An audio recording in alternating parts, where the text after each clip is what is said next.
Hi everyone, my name is Kush Patel. I'm the CEO and co-founder of TallySticks. TallySticks has two offerings. One is invoicing and the other is invoice financing. Today I'm going to talk about invoice financing and then a little bit about the company. So SMEs, they generate 60% of GDP, and they also contribute, or they hire 60% of all employees. And yet, they receive less than 30% of all funding. Doesn't seem fair, does it? Now, why do SMEs not receive that funding? Is it because they're bad at managing their cash flows? Is it because they're very risky? It's not really the case. The reason that SMEs SMEs don't receive the funding that they receive, or that they want, or that they need, is because what's happening is corporates are leveraging the balance sheets of mid-tier and small-tier companies. This is a very quick graphic of how a supply chain would generally look. But what you see is major corporates, they pay on 6-day payment cycles or 9-day payment cycles. And SMEs generally tend to work off 30-day payment cycles. So there's a natural mismatch in terms of when payments are going out and when payments are coming in.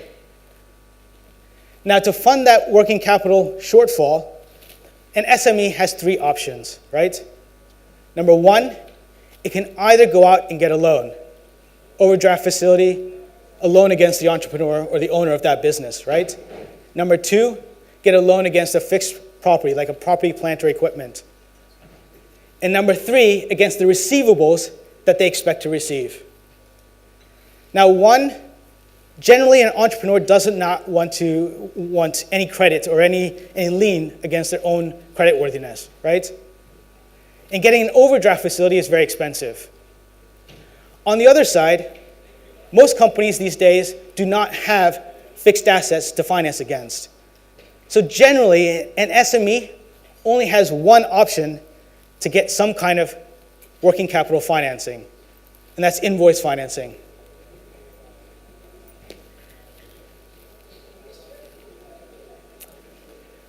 Now, because SMEs don't receive the money that they want, there's a $2 trillion funding gap.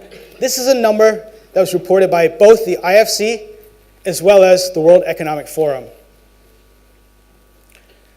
In other words, invoice financing potentially has a very big opportunity. But most of these SMEs are not located in countries like the UK, or in Europe, or in developed countries like America, Japan, Australia, etc. They're mostly located in emerging markets. So invoice financing in emerging markets is not an easy task. The risk with invoice financing is not that an invoice won't get paid, right? The chances of an invoice not getting paid is 0.01%. The chances that it gets paid late is 0.26%. Compare that with commercial paper, where the default rates are higher. This is a much more safer investment. However, the big challenge with invoice financing is whether or not that invoice is legitimate. It's fraud, the risk of fraud, right? And this is where the blockchain comes in. Blockchain can help reduce the operational risk, the risk that that invoice is not legitimate. So you've got two challenges, right? The first challenge is that SMEs need working capital and they don't have access to it. The other challenge is that investors are not receiving very good yields, right? They're not making a lot of money on very low risk investments, commercial paper and the like. So how do you bring these two problem sets together? And that's what we've used the blockchain to do. The supplier, we set up a portal at various buyers. Supplier goes to the portal, uploads their invoice. They get a message. That message says this company pays after 60 or 90 days. Do you want to be paid early? You have a choice, either yes or no. If it's no, you go through the normal invoicing process. But the corporate buyer got a benefit. they captured that invoice in a much more seamless fashion. No more errors, no more duplication of invoices, et cetera, et cetera. So they got a benefit irrespective. But if that supplier decides, I'm going to finance or I want the payment early, they get sent to a third screen or a second screen. And on that second screen, there's a slider. And that slider basically indicates how early they want to be paid. The further out or the shorter that they want to be paid, the more discount that they have to offer. Now today, when you look at invoice financing rates, right, people are charging 6% and up, right? When you really sit down and look at what interest rates should be on financing invoices, I talked about default rates, I talked about how they compare against very safe commercial investments. Those rates should be much lower, right? They should be 8% and in. And that's what we're trying to do. We're trying to do that by creating a marketplace. So suppose a supplier or a buyer receives 100 invoices in a given day. 20 of those invoices requested financing. So the buyer gets a report, and it's a tick box exercise. I'm willing to finance against these invoices, I'm willing to pay off these invoices, and these are the invoices I'm not willing to pay off. What would drive that decision? One, we provide the value of the current invoice and the general metric of where those invoices should stand, right? The high and the low. It also indicates whether it's a first-time supplier, right? So if it's a very high or a very, if the value of the invoice is an outlier invoice, or if it's a first-time supplier, then you may not want to take on that risk, right? But what we've got in this process is validation. Validation that that invoice is going to be paid off. That's the operational risk that we're trying to reduce. Now that buyer has two options. He can either pay off that invoice, right then and there, and capture the full discount. Or it can say, you know what, I agreed to pay that, I'm going to pay it in 60 days, I'm going to pay it in 90 days, but I'm going to submit it to the marketplace. Invoice goes into the marketplace as a block, right? Because an asset manager, a bank, whoever it is, does not want to buy a £1,000 invoice. They're willing to buy a £100,000 investment, right? They can buy, the investors, the asset managers, the banks, insurance companies, other treasurers can buy these blocks either in whole or in part. And because of the blockchain, we can manage that whole custodial record. When the cash is paid in, it's paid into an escrowed account. And from the escrowed account, which is attached to a TallyStick server, we know which suppliers need to be paid and when. So we automate the workflow behind it. Eventually, when the corporate pays off that block of invoices, we know which investors need to be paid off. Because again, we've maintained the custodial records. So we automate the whole workflow behind it. Now some of you may be thinking, why would a bank want to get involved? Are you trying to disrupt the banks? And the answer is no. Today, this is a very low margin business for banks. Banks offer this invoice financing to their customers because they need to manage that relationship, right? They need to maintain, and they do make money off of it, don't get me wrong. Instead of having all these overheads of managing payments against invoices, et cetera, et cetera, et cetera, they can go to their customers, install the portal at their customers, it can be white labeled, and we manage the workflow behind it. They have first rights on investing. If they decide not to finance that block of invoices, it goes into the marketplace, right? They still earn a rate of return. These are some of the companies that we're working with, some of our accolades, and this is our team. So we've got 4 people right now.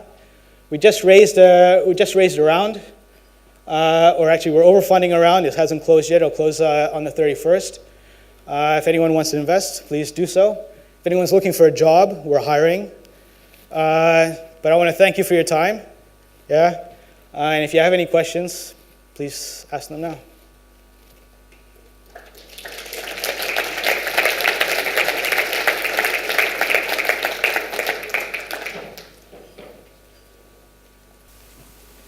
I just wanted to understand how you do the metrics on the seller side. So how do you keep track? You touched on a little bit like first-time seller, etc. Could you just give a little bit more insight into that? Okay, two things. Number one, every time a seller or a supplier engages the portal, at least the first time they engage the portal, they go through a light due dil. So they have to provide various pieces of information.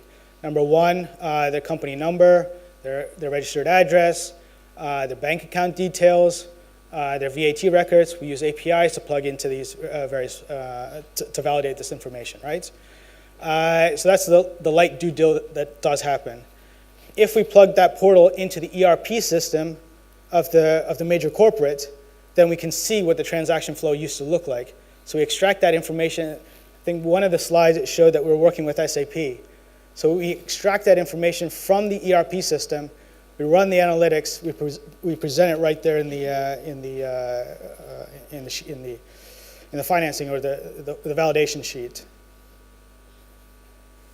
And then that comes up for the buyer to see. That's for the buyer to see, and they can run a very quick, am I going to finance this, am I not going to finance this, or am I going to pay this, and not so much finance, but am I going to pay this, am I not going to pay this? Yeah.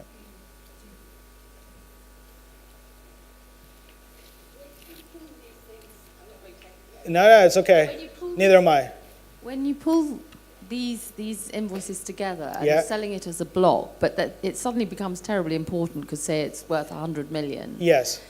How do you show the buyer how, in amongst that block could be an awful lot of toxic Yes. something. Right. I mean, is it then rated? How do you know what's in there amongst the good stuff? Yeah. Okay. So if you're the corporate buyer, right, and you receive this report, it's basically you're getting the invoice, right, from the supplier.